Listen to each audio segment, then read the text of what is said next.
to have the entire world encased in the symbiote goo and then not talk about it is just negligent. It's not even brought up in Cable's book. Yeah. It's all about Cable, where Yeah. he was taken over by a symbiote and slaughtered his Krakoan family. It just makes me think of Raul Julia's incredible Street Fighter quote. For me, the day the symbiotes came into your life was the most important day of your life. But for me, it was Tuesday. Yes. Oh, Lord. I'll cut that out of the podcast. Everything else is staying. Everything. The entire sit here 3 and hours. You will listen to this and you will like it. This is the Snyder Cut.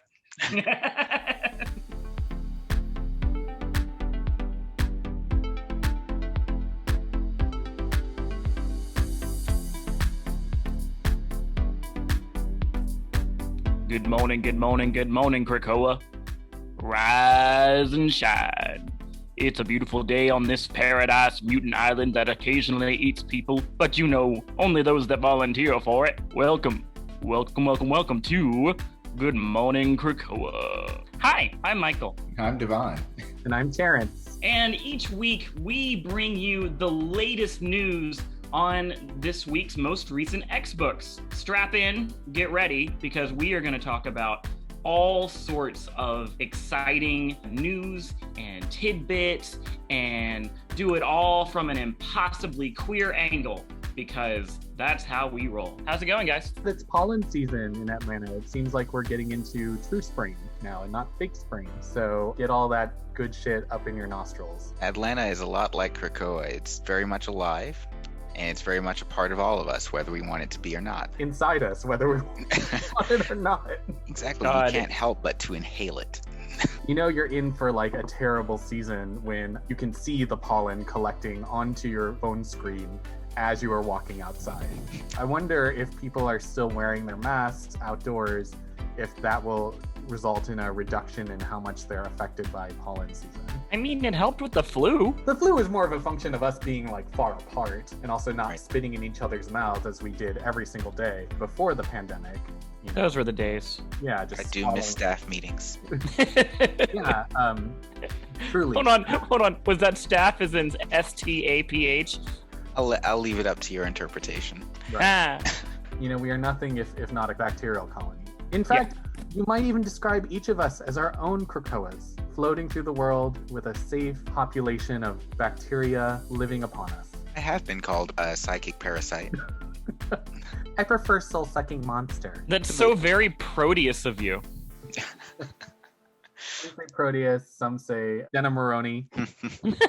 And Michael, how are you? I am good. I'll just go ahead and shout it from the heavens because we are in the midst of a pandemic and I finally got my first of 2 vaccines today. Yay! Right. Circle, circle, dot, dot. Someone got their cootie shot. So I am feeling footloose and fancy free and ready to take on the world in about 20 days. But only one vaccine comes with rhinestones and your own signed guitar, courtesy of Miss Dolly Parton. And Dolly's name we trust. Krakoa, bless her. Krakoa, bless her, right. Dolly Parton would be allowed to walk through the gate. No one has to ask or invite her. She's definitely not a flat scan. I'd trade her for Dazzler. Easily. Ow! Ow! Yes, I would, but ow! It's like, you're not going to say no, but we don't say the quiet part out loud. Dolly Parton is most definitely a Guthrie. Yeah. The more I think about it, yeah. Dolly's the Guthrie. She's the best Guthrie. Sam could never. Just wishes. Anyone have an icebreaker for today? So what got you into seriously and officially reading the X-Books? I was the kind of kid growing up where my parents would literally like dump me at the Borders bookstore because I loved just sitting and reading books all day. As I got older, I started checking out the graphic novel section. I came across the first trade for Astonishing X-Men under Joss Whedon. So the team was Emma and Cyclops, Beast, Kitty Pryde, Colossus, of course Wolverine, because he was in everything at that time. The first thing that attracted me to it is that Emma's in the background of that cover art and her hand is showing some sort of like power manifestation. And I had no idea that that was actually her. And I had known about the White Queen growing up as a kid who enjoyed the X-Men just a little bit. In fact, the description of Emma that I remember from looking at her collectible card and asking a kid who she was, who wanted to trade it to me, he's like, oh, she basically has sex with guys and kicks them out. And I was like, okay, I guess that's the White Queen. So when I was reading it and Hold on, viewers, I just need you to know that I am literally clutching my metaphysical pearls right now at that description of Emma. Please continue. I mean, this was literally like when I was in like first grade. So, I mean, don't put too much weight behind what a dumb kid told me about Emma Frost. So as I was reading the book, I was like really interested because, you know, I'm a total homo. So interested in Emma, right? And what her story was. And so I kept reading through Astonishing. And then, of course, I backtracked to get more information from New X-Men. And from there, I mean, I just started picking up comics. That's what got me. Emma, looking fabulous. I can actually really relate to your beginnings because when I was a kid, my parents would also leave me in the bookstore. I feel like this is a comic kid thing. Yeah.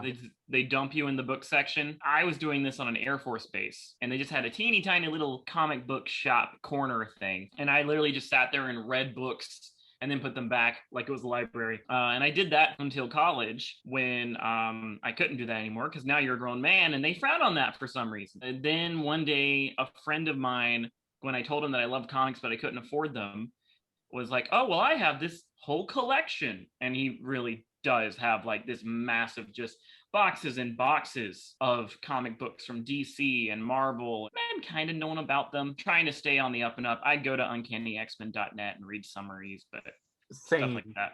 Absolutely. That's where I got all my back info. Yep. Yeah. Shout out uncannyxmen.net. Be a sponsor. We love you. Then when he let me read all these actual books and I got to hold the comics in my hand, it was this fire that was lit under me. I think I read all of them in 7 days. And we're talking like 7 boxes worth. So it was like a box a day of comics that I was devouring.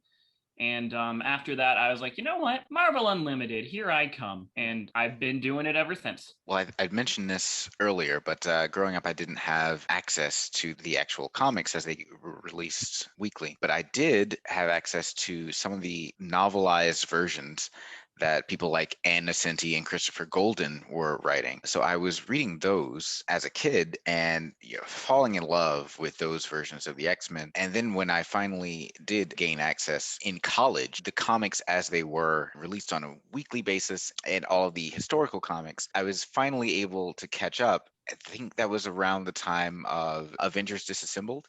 And the Iron Man movies had just come out, so I was really curious. My interest had been reignited in trying to piece together the entire Marvel universe, and then that just became unwieldy. That was not possible. So I just picked my favorites, which had always been the X-Men. Disassembled, of course, led into House of M, which led into Avengers versus X-Men eventually. Avengers versus X-Men was actually where I started seriously reading because it felt like the changing point for all of the X books. It felt like this is where everything was going to turn and it's going to have an impact on every X book down the line. So this would be a good place to start officially. I'm so sorry. I know. At the time it didn't feel as disappointing as it does in retrospect. Because it was new to me and I was excited to get each new issue and read the whole thing. I have the entire Adventures versus X-Men compendium that I paid over $50 for. It was like $50 too much. In fact, it was probably $70 too much. They should. Yeah, I don't display it on my bookshelves to this day, but I have read it. Hey, don't feel bad. I purposely bought Necrosha. Ugh. I actually purchased that too. That sound of disgust is probably too dramatic. I mean, Necrosha itself is not the worst crossover story I've ever read. In other regards, I would like the art. The artist has been on several X books, but my biggest complaint about Necrosha is it was so dark, and I don't mean in terms of subject matter. It was so dark visually that I could barely tell what was going on. I was like, is there a filter here? Is there a filter I'm missing? I don't know what just happened. So it's like someone took the prompt of make it grim dark and just made it very literal. Celine was due for her big rise to power and subsequent fall, but that was a sad end to Wither. You say and I understand because I'm just as dismissive about other periods of X-Men and X teams, X-Force, but I really was super into the new X-Men Academy X characters, which include Elixir and Wither. So sad to see those characters get thrown into a meat grinder, which is really how I would describe a lot of the years around that period of time. That kind of explains why you're so jaded about characters now, because if you really love those kids, they really went through it. And not even that they went through it and came out the other side as fleshed out characters. You really had them go through it in terms of, we need a body to chuck at this latest enemy. Boom, there they go. Originally, that series, Academy X, was very high school soap opera. And it was originally written by Nunzio De Filippis and Christina Weir. And it's not that I'm shitting on Craig Kyle and Christopher Yost, but they're just associated to me as the writers who took all of those really great, happy teenage moments and turned them into a bloodbath. Everyone died under them. And also, I think they were the ones responsible for Necrosha, too. The main reason I bought Necrosha, the reason I cared about it at all, was because Cypher was finally brought back. And I had been waiting for him and Magic to be resurrected forever. Imagine that, guys. There was a time when we used to wait for characters to be resurrected and wonder, would it ever happen? Yeah, this generation will never know. The other thing that was probably tantalizing for people who really liked Generation X is that in one panel, Emmett and Angelo were brought back to attack their friends, like Paige Guthrie, and never heard from again. Yeah, Gen X has been done the dirtiest, in my opinion. All right. And with it, its lead protagonist, Jubilee. Does anyone remember the Generation X TV movie miniseries thing? Oh, I was so excited for it, and it was so terrible. Who could not forget that Finola Hughes wig? Ooh, and also topical. Can we talk about in Generation X another example of Jubilee? No one realizing that she's Asian. She's Asian.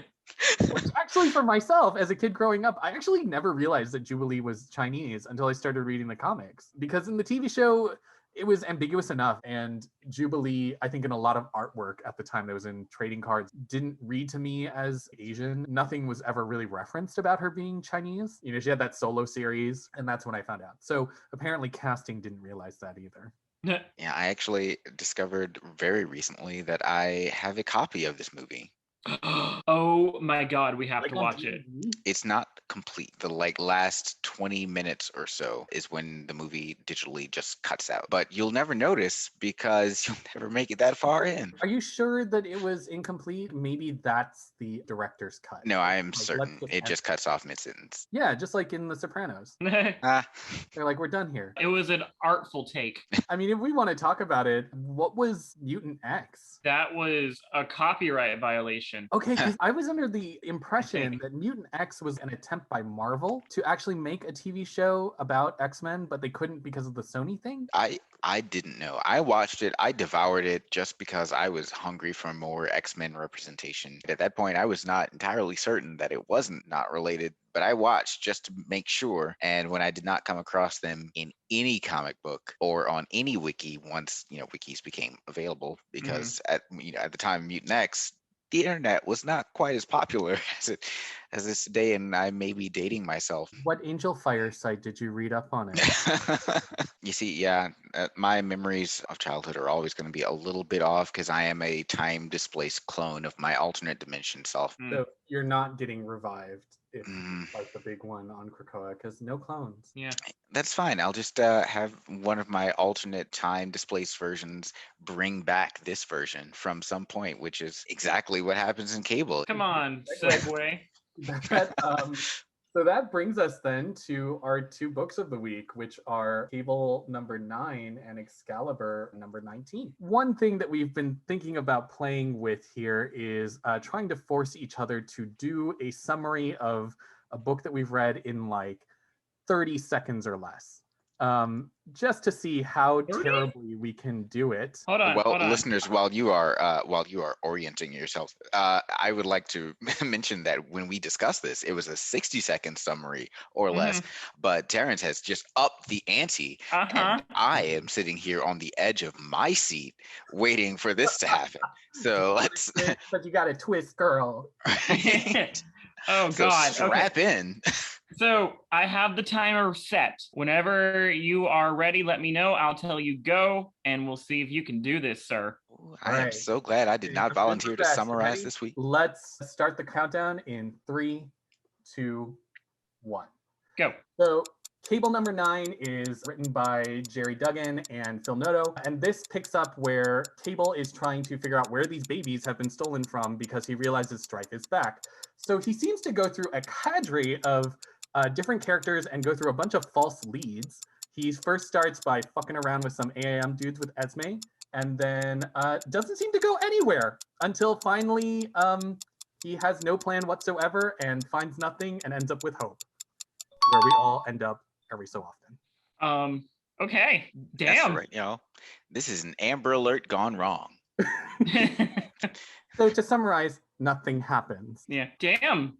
Right at 30. Good job. Yes, I did it. I mean, I'm kind of sad that this still took 30 seconds, but even though I say nothing happens, it doesn't mean that I didn't like this book. I love Phil Noto's artwork, and this opening scene with Esme and Cable, Scott Summers, and Emma Frost apparently taking a day off on a boat, having discovered that there's some AIM operatives nearby and deciding to fuck with them. It was pretty fun. It's pretty great because you see that, of course, they've taken this day off, which means that Scott is still having some quality time with Emma. There's just this totally beautiful and bitchy line. It's hard to figure out what Emma really wants because Emma loves her girls, and she's mentioned before that she doesn't want any of them to be hurt by Cable playing all of them, though it really seems like the Cuckoos are really playing Cable, except for Esme. I think she really does think that Esme does really care about Cable, and I think she wants her to be disabused of that vulnerability with her, because in the past she confronted Cyclops and said, don't let him break any of their hearts, except for Esme, she needs it. And in this case,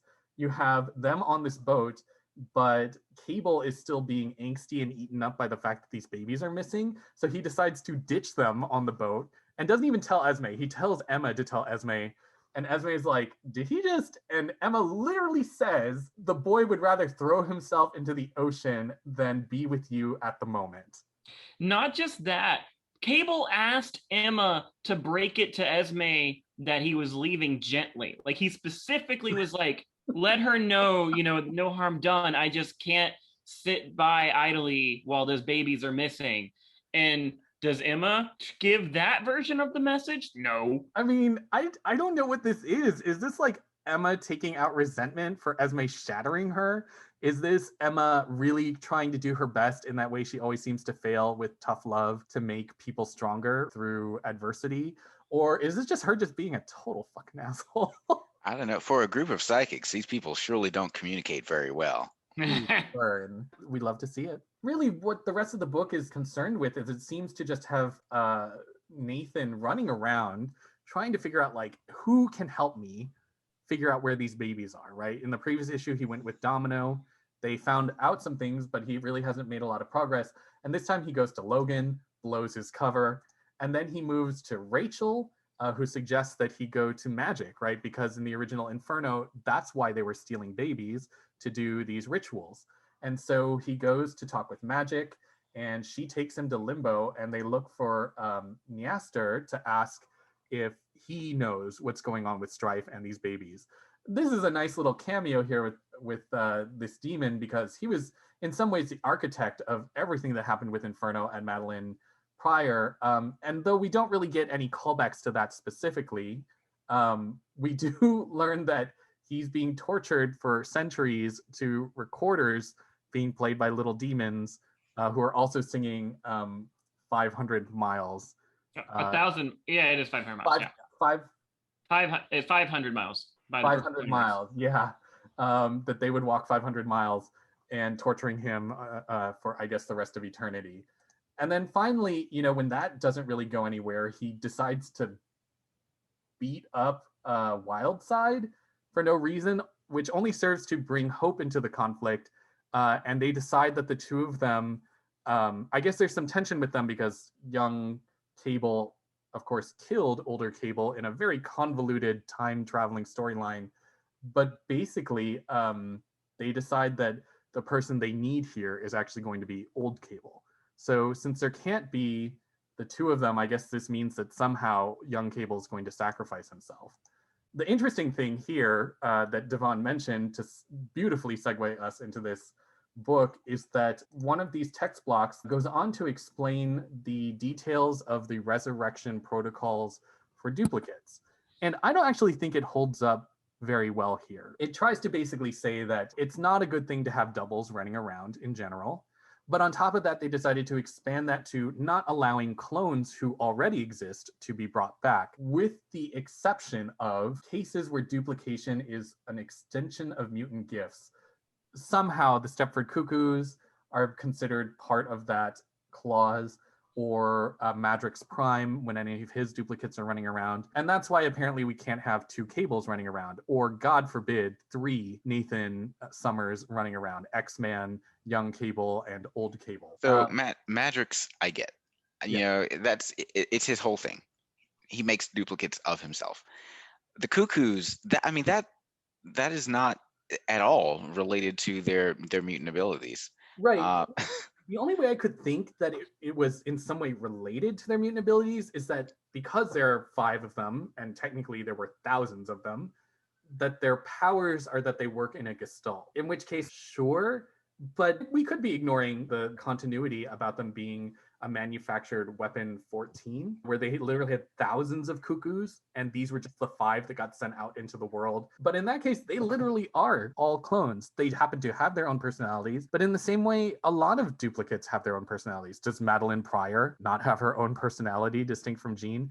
And from what we saw with the Quiet Council in Hellions, they voted no. I just think the whole clone business and who they're going to resurrect is just completely arbitrary. It's who's our favorite clones. Like when Honey Badger has the very real question of, what about me? I'm a clone of a clone of a clone. What's that mean for me? And they're like, oh, but we like you, so you'll be fine. Well, I've got 3 working theories on why the Stepford Cuckoos got grandfathered into this no clones law. Number 1, they are the psychic Wi-Fi of the entire island. So, why take out a router? True. And number 2, they're fan favorites. At this point, we're not going to get rid of characters who are familiar and who have ingratiated themselves into the fabric of X-Men readership. And number 3, which is my favorite, when they introduced themselves in the very beginning, no one questioned why there were quintuplets just running around. They just showed up and no one asked questions. And it was because they had mind wiped basically everyone around them to make it a blind spot. So no one would question where they'd come from, or who they were, or why there were 5 of them. And I think they're doing the same thing here, where they're just sort of, this is part of our power. I guess maybe because the other 2 were so predominant in terms of personality, they got brought back. That is a very good point, because the 2 who were resurrected, Esme and Sophie, I was thinking that, they are the 2 who we are seeing most changed, especially by their relationships with Quentin Quire, with Kid Cable, and the other 3 are just going along as they have been, same characters as usual. Yeah, because Sophie is more dynamic and so is Esme, what they're doing in these other books. And unfortunately for Phoebe, Irma, and Celeste, they've been relegated, which frankly, they had been, even in the years where they were the 3-in-1 and they were available. And even when they tried to do that ill-conceived multi-hair color business with them. Let's not talk about that. They just function as 3 copies of each other. Yeah, and not just that, but they were resurrected before Krakoa, right? They were brought back with X-23's solo book. Oh, were they also? Okay, then they were also brought back before that as well. Were they? In War Song, I guess where they decided to die again. They were brought back. Damn. My God, Damn. Sophie and Esme keep living and dying. You're right. Sophie and Esme, upon the revelation that the Cuckoos were actually part of Weapon 14, you have a scene of the 2 of them crawling out of their graves because they have this nanotech. So their bodies are still moving, acting, or engaging in some way, only to be destroyed at the end of the miniseries by the Phoenix, along with all the other duplicates. And then There was a crossover with the X-Men and the Marvel Universe. This was like a war against all the gods of death from various pantheons. Yeah, and only Marvel has a lot of gods of death. Right. Chaos War. Okay. So in the Chaos War crossover, there was this dark god who seemed to be the one who was killing all the other gods that have ever existed. And as part of that, I guess death was thrown into chaos. And so a team of long dead X-Men were revived, including Thunderbird, but also Sophie and Esme. Sophie and Esme were able to hash out some things with each other, but also just died sassy as always. I don't know what happened with X-23. They ended up being like the final big bad of this limited solo series in X-23, where Honey Badger and Laura end up dealing with the Cuckoos, and the Cuckoos actually kidnapped Honey Badger in order to implant their sister's memories inside of her so that the sisters can take over Honey Badger and be alive again. Eventually what happens is both sisters are alive, and Esme is like the total villain, and it turns out her personality is the one that has been manipulating the 3-in-1 to do this stuff in the first place, because she's all evil Esme. And Sophie ends up stopping her, and they actually kind of reject Esme and like give her an astral death. And so she dies again. And then I can't remember where Sophie ended up. I think she was in Laura's body, like just kind of hanging out in the background before I think eventually getting transferred over inside of her sisters. Yeah, continuity. Right? By the way, listeners, if we screwed that up, which we probably did, feel free to correct us. We love it when you do that, because I just want to hear from you. It's been so long. And for me personally, I love the abuse, so give it to me. Correct me harder, Daddy. Yeah. I mean, I'm always right anyway, but try if you want. I'm actually kind of excited by the prospect of finally getting adult cable back. I don't actually care about adult cable, but I hate kid cable. Yeah, I mean, we all love Skinamax. Yeah. I mean, how can you not? I see what you did there. What you did, I see it. It was like, don't leave me hanging. Yeah, no, I'm there. We need a Foley I don't board. get it. Adult cable. Like, oh, aha. Yeah, got it. I just want to, I'm deciding whether or not to keep this in the edit just because I love the horrible pain of that joke just like really dying. Lingering. Dead on arrival. Thank you. Adult cable, yeah. Yeah, so he could be coming back, but it also, I have a question about it, because they keep, in cable, they've continuously shown us scenes of adult cable wandering around in some desert. Can you imagine what it's like to be adult cable and not a moment of your life is actually continuous? You're jumping through time so much that you're completely disoriented at all points, or you would be if you were a normal person and not cable. Like that iPhone, that album has got to be the most confusing. Like, how are you going to sort this by date? Right. The other thing that gets me, though, is the implication here is that Kid Cable, he's living through all of Krakoa, which means that the Cable that we've known since the 90s grew up in Krakoa. Is he the same Cable? Is he from some alternate timeline? He's supposed to be the actual adult Cable just as a kid. As Cable, how can you ever be sure? Because you're always fracturing the timeline. Yeah, that's true. And I was also thinking they've played a lot with Strife making clones of himself. So, like, who's to say that Kid Cable isn't also just a Strife clone? And who's to say that the adult Cable that he killed back in the day really was actual Cable? I mean, sure, they told us in dialogue it was the real Cable, but who can believe what they say? They can change that at any time. So with all the clones and all the time travel, nothing is impossible. Thinking about this makes my head hurt. And well, welcome to Cable. You now have the techno-organic virus creeping through your skull. So God, I hope there's a vaccine for that. There is, but it's in the Days of Future Past timeline. Our next book was Excalibur number 19. Michael, you Yes. have 30 seconds. Before we start, I do want to say that Excalibur was written by Teenie Howard and Marcus Toe. That's kind of a cheat because I included that in my 30 seconds. Okay, fine. I'll say it. It's okay. 30 seconds on the clock. In 3, 2, 1, go. So a magic Captain Britain is able to eventually find Betsy's mind, and then they are able to retrieve it. But then Saturnine is like, hell no, you can't bring her back to the 616. And so, like, then we get the clone body that was made by her brother, and then Quanon decides that she's going to go in and actually get the spirit. They have a wonderful heart-to-heart, and then she brings her back, and she's back, but oh no, Malice was inside her all along! Oh, nice! Oh, you did it! You did it! I thought that you weren't going to make it, and we would have shamed you greatly for it. That was hard. I didn't like that. There are a lot of hard things that we don't like, but we're forced to deal with them.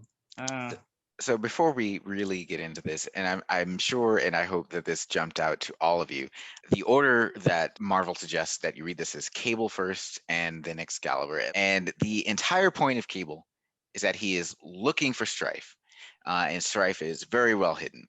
And in the very first page of Excalibur, we are introduced to this alternate Betsy who, quote, can find anyone, no matter how well hidden. And I'm just together. I did not catch that at all. That is. I was just so upset. Granted, she is in an alternate universe, so there's really no real way to contact her, and there's no reason anyone would be looking for her. But to just slide that in right after someone may have read Cable. I mean, she don't fucks with Strife, right? Like, what does she care about Strife? She's an alternate universe Elspeth Braddock. This is true. But still, to have that thrown in there after you went through this entire, there were at least 3 issues where Cable is searching for Strife through all means. And in this last issue, he used at least 3 psychics and couldn't do it. Okay, and let me take that. I know we are getting sidetracked here, and just to run back to Cable real quick, let's talk about the fact that Emma literally asks him, are you not asking Jean because you want to keep this under wraps? And what does he proceed to do? Talk to literally everybody about how to find Strife. Emma, I assume Scott, Esme knows, Rachel, Magic, Domino, Logan, Wolverine, and Wildside, and Hope. Okay, well, way to keep that secret under wraps. Yeah. Anyway. At this point, Jean knows. She's just letting him, struggle. She's like, let's see this ball roll out. Quentin didn't want my help, and we all saw how that ended up. Mm-hmm. So seriously, what is going on with Jean right now? She's been attacked by a psychic clone of Quentin Quire and didn't really know what was up. Yeah. Her own son is asking literally everyone but her about Strife. Is she just letting go and letting God? I don't know. Why does Cable want to keep her in the dark about Strife? Because as far as I can tell, I don't think Jean has any deep connection to Strife. I think it's really just she's mom. She's stepmom. Let's be real. We're not going to forget about That's Maddie. true. So, Excalibur. So one thing that I was interested in especially was, so I used to really like Richter back in Peter Allen David's X Factor days. I really enjoyed his take on him. I really like Richter and Shatterstar together as well, of course, them a gays. But Richter in Excalibur has annoyed the piss out of me. Yeah. As a complete Apocalypse fanboy. I believe we described him as Apocalypse's butt boy. The Earth moved, apparently, between him and Apocalypse. God, I mean, that's the only explanation.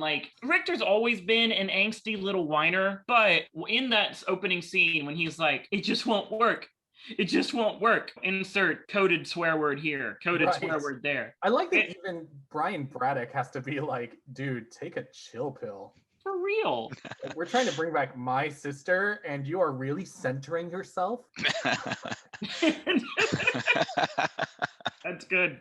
So that was the first thing that stuck out to me. I'm really also struck by the whole Rogue and Gambit have really become de facto leaders at this point of Excalibur. I kind of like them in this role. I like seeing Rogue as a leader. Also, I think it's a good fit for her. I would love to see Rogue as a member of the Quiet Council. I don't know.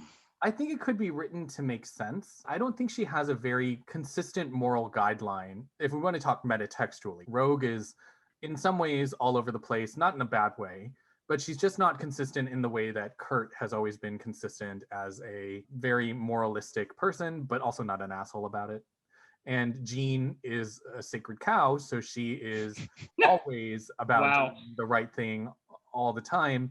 Emma is always a hard ass bitch and we love her for it. And Storm is always a very authoritative presence. I struggle with Rogue to really understand her larger visions for mutants. I know her more as someone who reacts in the field, someone who knows what is right and what's wrong for her, but I don't really know how she factors in as like a guiding voice in the X-Men. So I think she would be really good for it, and I base most of this off of her interactions in Uncanny Avengers with Wanda. I feel her as a voice for the word lower mutant doesn't feel right coming out of my mouth, but not a famous mutant. Like she's a voice for mom and pop mutant. Do you want to say non-Omega mutants?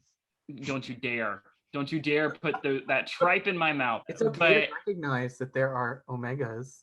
Absolutely not. And I feel like Rogue represents those mutants that aren't the everyman that has a third eyeball or the random green child. That's the kind of voice that she has. Because when she's yelling against Wanda and eventually kills Wanda in Uncanny Avengers, that's the whole thing. You know, I'm doing this to avenge, really, as an Avenger, for all those poor innocent mutants that had nothing to do with the Avengers, that had nothing to do with the X-Men, that are just regular folk that got hurt by what you did and you don't see that you've done it. That's really my main basis. I feel like she would be a voice of the people. Ms. Darkholme goes to Washington. Nah. Ms. Darkholme goes to Quiet Council. Well, she probably wouldn't go by Darkholme. She probably goes by LeBeau now. That's true. They are married. I mean, why would she keep Darkholme? I don't think we've seen Mystique interact with Rogue very much at all. Not in this new realm. I mean, why would we? Considering the terms that they've been on pretty much forever. Well, you know, Destiny is the missing piece here, and I don't think Rogue had too many issues with Destiny. She loved Destiny. When Destiny was temporarily resurrected during Necrosha, Destiny was able to have a conversation with Rogue before she did eventually die again. And it was really beautiful and really sweet. And you could feel the love that Destiny had for Rogue and that Rogue had for her. So she really is her other mom. It's not all, you know, the terrorism. Now that you mention it, I do recall hearing about other stories where Destiny periodically checks in on Rogue's future, as any concerned parent would if they had the ability to. The other interesting things I would say, though, we hadn't even talked about Psylocke and Betsy. Yeah. That's really the meat of this story. Absolutely. What were your guys' thoughts on the whole Psylocke hunting Betsy, or first freeing Betsy's spirit and then hunting her down, and then their whole deep conversation and back? This felt problematic to me, but I'm not going to speak on it. I'm going to let Terence take it because I'm sure he has opinions. Okay, that put me a little bit surprised.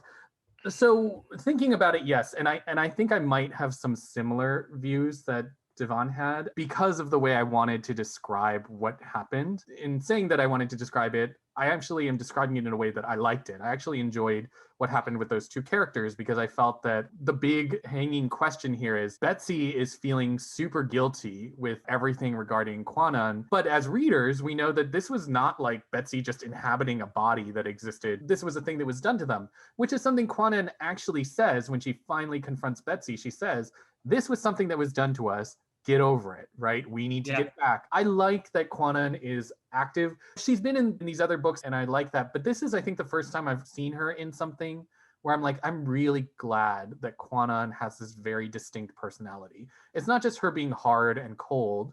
It's her being clear that she knows what a good thing is and what a bad thing is. And in this case, she knows that Betsy is not a villain and she knows that Betsy needs hard love. And the really interesting aspect is saying definitively that the two of them are linked in a way that is distinct forever, that she actually knows Betsy in a certain way. Now, the way I might characterize everything that happened in this book is that Betsy has been a total Karen for like the entirety of what's been going on. She's like, oh, how could I have done this to you? I'm going to make so much trouble for everybody. And Quannon's like, we need to cut this shit out right now. So I'm going to kick this lantern open and I'm going to hunt you down and I am pulling you out of here because you are inflicting terrible damage onto everybody else because of your own problems. Get over them. And I'm pulling you out of there. And so there are things about it that are like a woman of color having to essentially rescue a white woman who is centering herself in her guilt and her feelings.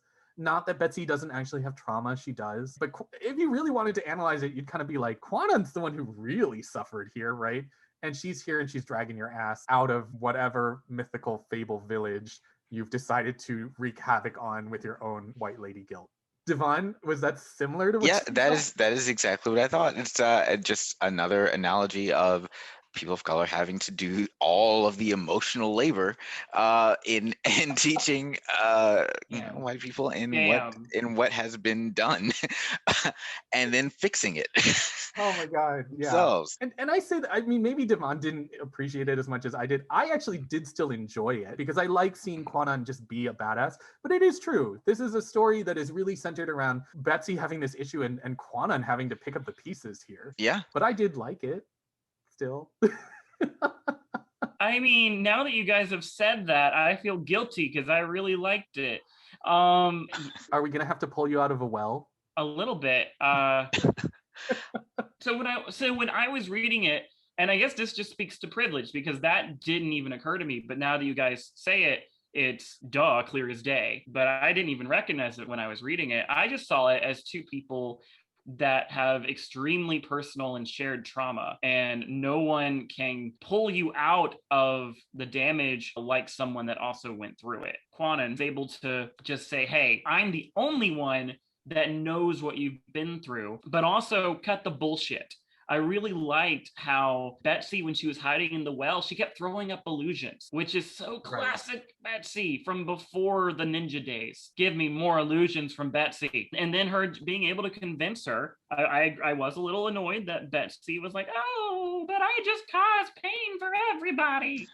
Especially now after what you guys have said, because I think you guys hit the nail on the head. That's a very poignant mark about all this that I had not even considered before. So I'm kind of reeling right now. I don't think you're wrong either. I mean, that's why I enjoyed it too, because I like that they're burying the hatchet. Yeah, that does seem to be framed within the labor of a woman of color who's also suffered. Are we really exploring Kwanan's own feelings about that? And we're not in this book. We've seen that maybe a little bit in other books, but I think it's still hidden under these layers of her being this cold Asian ninja badass. But we're not really seeing like, how is this impacting her? And they have these different perspectives and she's like, okay, but I'm gonna have to carry you out of here in my own body and basically recreate this violation. Oof. But at least it is a moment where Kwanan can just kind of say like, look, I'm the best person to do this. And it's nice to forge a relationship that's not just, now this could be problematic, but that the two of them are forging a relationship of understanding with one another through that shared trauma. That like Kwanan is the one who brings her back to her body.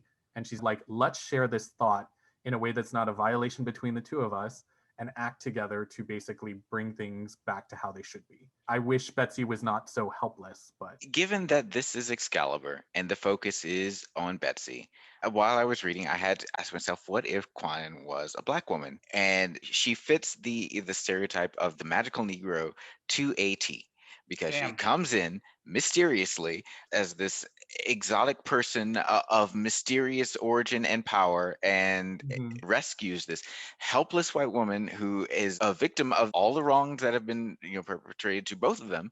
And I was also reading this through the lens of the writers trying to apologize for the past continuity of having this white woman running around this Asian woman's body, and normalizing it for the most part, because up until very recently, when they made an issue of separating them, I personally didn't realize that, oh, this is actually really problematic. Yeah. It was so thoroughly entrenched in X-Men lore that I didn't even think about it anymore until it was called out. And that's why it's important to do these things. But yeah, as I was reading it, all of that jumped out to me, and I had to ask, if Kwanan was a Black woman, how is this any different from the movie The Help? Oh my God, that is such a good point. Like, I thought about The Help just as well, because I think that's a good thing to highlight, that the book it's really a book about Betsy. And so even if Kwanan has this canonical history and we want to make that seem much more palatable. The reality is what we have here is a guest star in a book whose job is to basically bring our main character back to her self-realization. And that totally does fit that archetype. So in that lens, the way you've described it, DeVon, I can see that it really can be quite problematic because it's not like the book is Kwannon and Betsy. Yeah, that is a little concerning that maybe this is the attempt to put a bow on it Right. for Marvel, though really I don't know how else you might have dealt with that. It's a poison tree. On top of everything else, let's not forget that Betsy is literally the personification of a colonizer right now. She is a white English woman that has taken over the body of a Japanese woman. It doesn't get more literal than that. Yeah.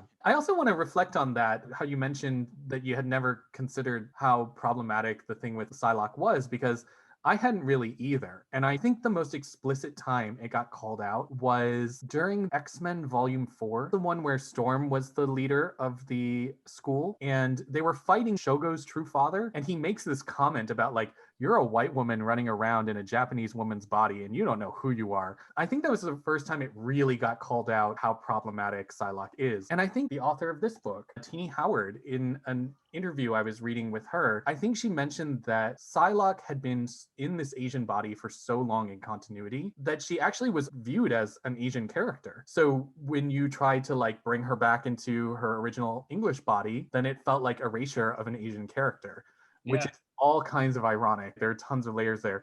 And I have to say, on a personal level, I did the exact same thing. In Uncanny X-Men, when the Sisterhood moves Psylocke into her original body, I remember at the end of that issue being so angry that a key Asian character had been like moved off the board in terms of visibility. Of course, she gets restored back to it, which is probably no better thinking about that now. Yeah. But it really, I really conceived of Psylocke as like Asian representation, and the reality is not there. I remember someone in a forum trying to describe, I know I'm going on a huge tangent here, what would be a non-problematic way to have Betsy Braddock and still have her be Asian and still have her be true to this origin. And I think someone said that if you wanted to reboot Betsy Braddock, you could have her either be a half British, half Asian woman who lives in British society, or an Asian woman who lives in British society, because then you still have the authentic experiences of her as an Asian woman. You get to play with the realities of Asian diaspora. And that was interesting. I know I went on a huge tangent there, but it was good. No, it was great. I really had not thought about that with this story. And I was really keen on that nice little wrap it up thing there. No, I was very worried about that wrap it up. Like, is this, it can't be all we're gonna get, but I feel like the writer of this book is trying to wrap it up before someone else can excuse it, or so no one else makes an attempt. Because this is not something that can be very easily written out. This is going to be a long healing process for readers who are attuned to the problem here, and the characters themselves can't be just hand waved away. That's true. I mean, within the text, right, this is probably the most elegant solution for these characters to come through based on what we know. But metatextually, Marvel still has to reckon with the fact that you've had this white woman running around in an Asian woman's body and being incredibly popular. And frankly, and this is very topical, incredibly sexualized after she switched over to Psylocke. That's when she's wearing like really skimpy outfits, really going around killing things and being hot and seducing Scott Summers. Whereas Betsy Braddock, of course, had her own sexualization as a female character in the comics, but was not that exotic Orientalist dragon lady stereotype, which Psylocke really filled for quite a while. Yeah, I mean, Betsy pre-Kwannon was in full body armor before the Siege Perilous, with like a long cloak thing. Right. Totally different character shift afterwards. Chris Claremont had this plan with Psylocke that upon something happening very quickly in the comics after she was found in this Asian body, that it would be revealed to be an illusion, in the same way that Psylocke has always done illusions. That once her true personality was kind of confronted and brought back to her, that her body would actually shatter and reveal that Asian persona is fake. It's not real. And she would be returned to her regular form. But then there was a continuity error with the new writer because Claremont exited pretty quickly. And he created this very error-prone thing where they were actually mixed together with a previous body. So the introduction of Kwannon as a person meant that Psylocke continued forward in a true Asian body, which means there is a real victim there who has been written in. But So that's almost equally problematic to me, because then you're using an Asian body. They're just a tool for a plot device. Yeah, that is absolutely a factor there. I think in the discussion they were thinking about like, what's the net impact? If you had wrapped that up within a few issues, poof goes that Asian body, then you wouldn't have to deal with this problematic concept for the next 30 years of publication for this character. And then you have that additional layer of complexity where that might mean that you didn't have a very predominant Asian character of some form for a very long time. This is one of the things that I mentioned in a previous episode. Psylocke's getting a lot of page time in this new era with Hickman. And I wonder if that's because they're trying to reconcile and apologize for these years of this character. So now they're devoting so much time with fallen angels, with Hellions, with having her show up here in Excalibur. They're really trying to gestate, like Ava Bell might, an egg of Kwannon, to really like give her all this backstory and this due that she hadn't had for such a long time, because she's really everywhere in those books. I 100% believe that. Kwannon is showing up everywhere, and that is the problem. Like this character's been so popular for so long. Now that you've split them back into their quintessential parts, how do you continue with this character without giving them equal due? Like Betsy is the character that we know, Kwannon is the body she inhabited, but to keep Betsy and discard Kwannon is a serious problem with losing Asian representation. One of our most prominent Asian characters, second being, at least in a graphic that I saw that you were kind enough to share with us earlier, Michael, would be Jubilee. And as we know, Jubilee is like C-list. Yeah, even though we all can argue for why Jubilee is powerful or not powerful, the reality is Jubilee is viewed as a punchline in the X-Men comic world, right? She's known as being useless because of her position in that animated series. And frankly, also in the books, never really got to a strong, useful, badass moment until much later. Yeah, so she's our point of entry character. She's the new kid on the block, the young one, and you can't really hold that position for 20 years. So the thing we're referencing here is in light of the attacks on Asian Americans throughout the country, Michael shared with us this graphic that someone had created of all the Asian characters who have been in the pages of X-Men, and the image says "Stop Asian Hate," which is one of those rallying cries for the movement right now. And it is really interesting to look at those characters and think about them, because I would say that if we thought about who are among the most predominant Asian characters within the X-Men teams, it really would come down to Psylocke and Jubilee. The others who are there, they have definitely had their due in those pages, but I would say they're largely minor characters. Sunfire actually, is part of that original team of the Uncanny X-Men, and he's out. Right? He's like, I'm done. I'm not doing this. And he leaves. You have other characters who've existed like Omega Sentinel, who is now actually in this reboot a background villain. Hisako Armor, who is featured in the X-Men anime from we won't go there. But because she's like a Japanese character, right? And your others are a mismatch of characters who some might be fan favorites, right? If you read, like, I love Indra because he was, again, part of that new X-Men Legacy crowd. You have Surge, but none of them really, I think, took the prominent place among the imagination of the X-Men the way that Psylocke is probably considered among those who are most prominent. I would say for me anyways, a distant third in terms of prominent Asian X-Men would be Karma. Yeah, Karma. I'll give you that one. But notice the pause. Everybody forgets about Karma. Yeah, because the New Mutants, I think, are something that readers know, but the New Mutants never really came into the mainstream. You really don't have Karma showing up, even though Karma has a long history with the X-Men. Isn't it interesting that we named, who we would say are the top tier Asian X-Men, not a single man among them? Isn't that just the way it is? Well, Sunfire. There's Sunfire. Yeah, there's Sunfire, but Sunfire again, like he's kind of there. He's always been a bit of a North Star character. He's a bitch. Like Sunfire is an asshole. He's not. I don't even really consider him an X-Man, to be honest with you. He's never really on the team. That's a good point. Actually, I'm looking at this graphic again, and I'm noticing that they had to reuse Silver Samurai. Is Silver Samurai on there twice? Well, that might be Gorgon. Gorgon is Asian, right? So I think so. Right? Yeah, we're really, like, I think so. We're just like who the Asian X-Men are, which I suppose is telling. Like in a lot of ways, I think Psylocke has been used as your stand-in Asian character. If we want to tread into flat scan territory, though, I do recall back in the day, there was some issue that was supposed to bring a lot of prominent Asian characters in Marvel Comics together. So it was Kamala Khan, Silk, Armor, and Jubilee, and a few other X-Men characters.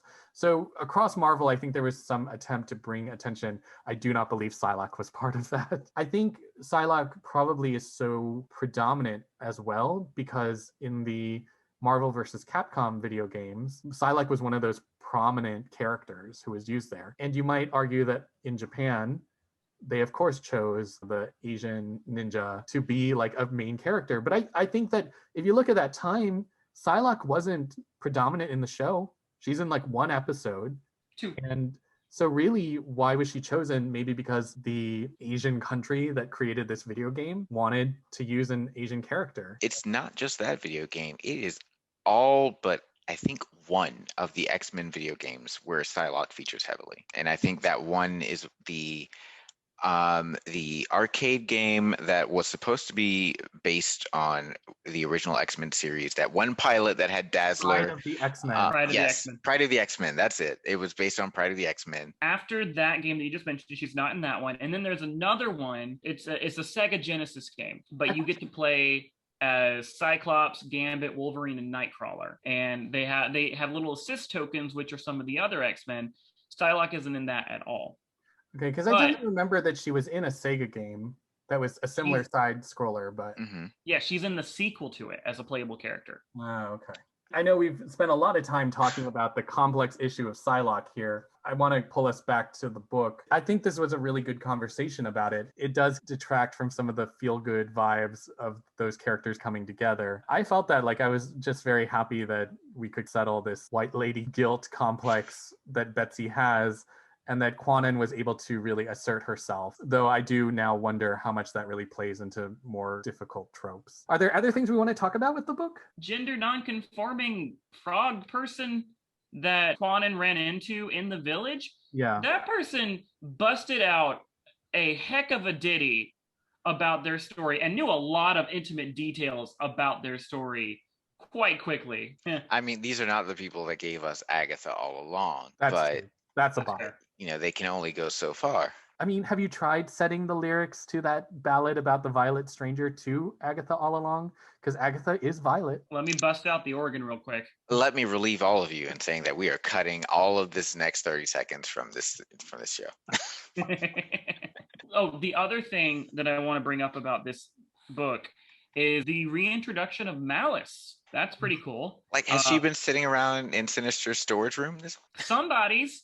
I think it's fair to assume that Jamie did not put Malice's choker in that clone body's throat. The thing with Malice is like, it forces us to assume that when the great amnesty happens with villains arriving on the shores of Krakoa, that Malice is not among them. I mean, let's go back to her humble origins, working for Sinister or being associated with Sinister. She was probably in the storage box when Sinister moved to Krakoa. Well, the choker is in her throat, which makes me wonder then, because we're getting that Sinister has already engaged in some backstabbing in the Hellions book, and he really has some secret agenda. Is this an extension of it that he actually put? Because that choker is not going down her throat by itself. But yeah, I read this as a metatextual comment on how Malice is visually portrayed as having taken over a body, because way back when she was changing bodies rapidly in one of the fights, you could tell who was possessed by Malice because they were wearing the choker, even when it was as Wolverine, like wearing a choker. Well, now they're literally choking on it. So that is amazing. Yeah, I thought that was an amazing metatextual moment for me. She's choking. on a choker. Right. Yeah. For fuck's sake, Proteus, give 2 of your spare bodies to No Girl and Malice and just let them have their own bodies. Like, Even if it is an Xavier clone. oh my god. Oh God. You You know, want to talk about problematic? that's kind of interesting. If they wanted to create a body for Malice, there's no DNA for her. She's a psychic, mystical entity. What would they be able to create for her? It wouldn't, because they have a very strict rule about clones. Yeah. That's true. And actually, Sinister has never used a clone of Malice.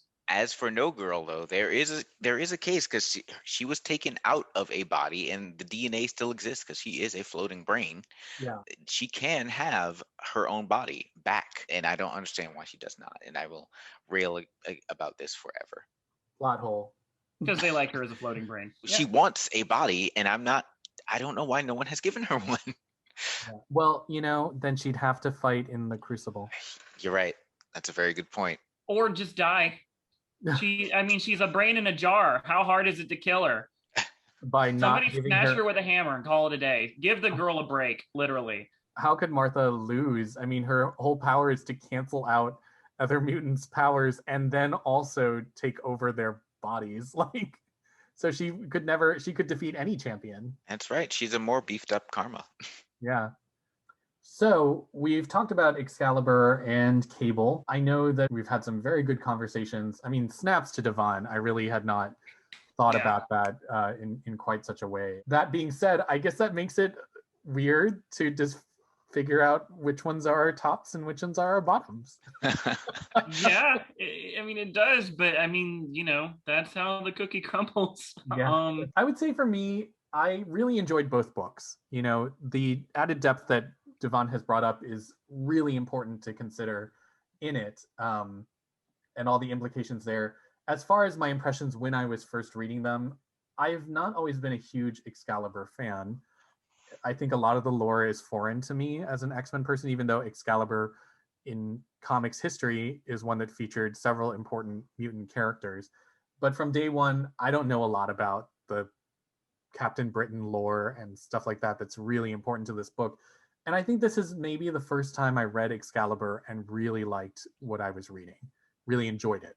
I thought it was fun and interesting. Cable was a bit of a all over the place book. He's jumping around, and it's more of an ode to X-Force, and I don't have a lot of care for those X-Force days. So which one would I say is my top? I think I'm still, because of the added discourse and meat that's there with Psylocke and what's going on with the X books, I think I'll say that Excalibur was my top book. Well, I'm going to have to say that that Cable was my top book for this one, because I'm still not entirely sure where they're going with the story, making amends with the Psylocke, Quanon, Betsy story. So yeah, the vacation scene with Emma and her having chosen only one of her 5 daughters to go on vacation with is an interesting Shit, hold thing on. that makes me that Oh, I enjoy. damn.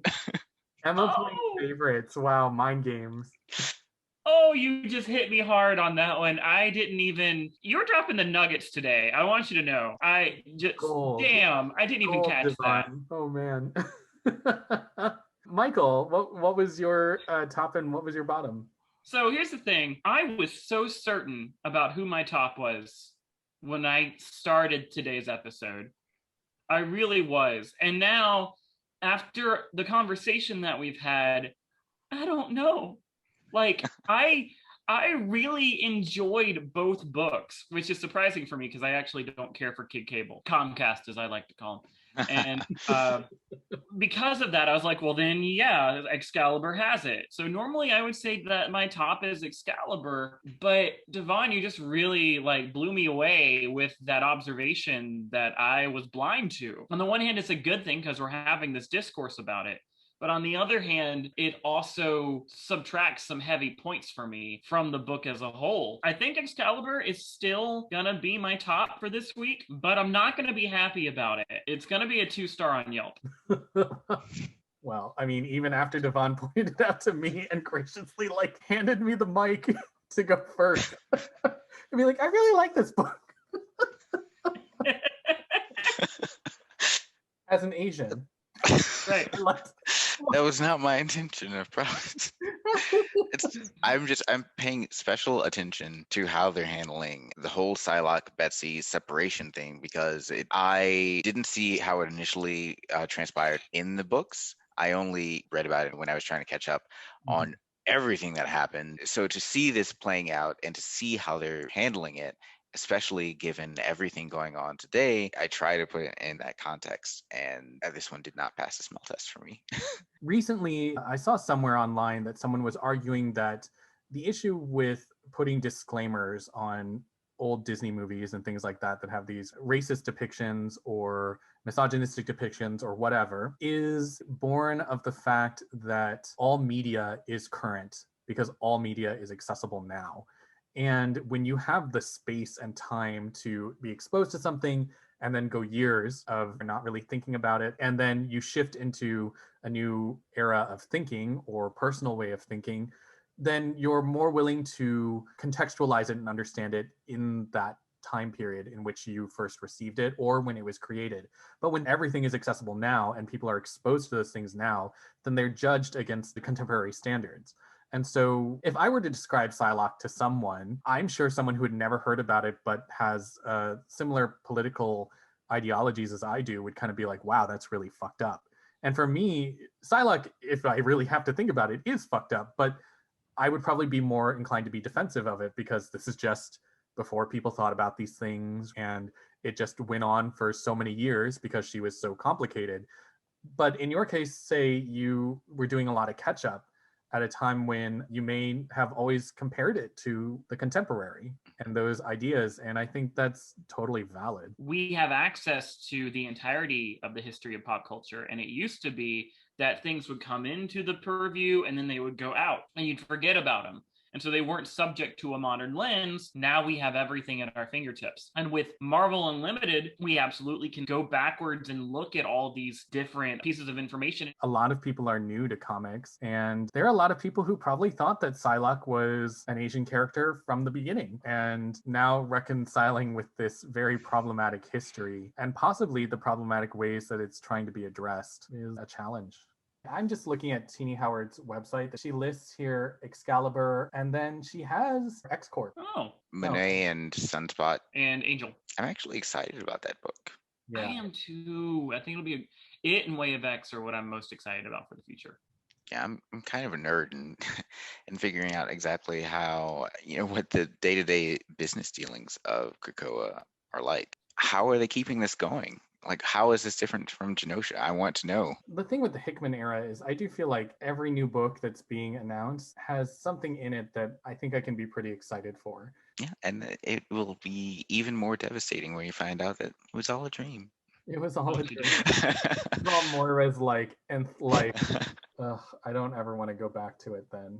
Like, I want this. Not like this.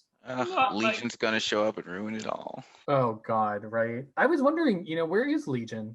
We don't want to know, I'm sure. Same with Mr. Mercator or Mr. M. Yeah. So very explicitly listed among that list of Omegas that Hickman provided early on.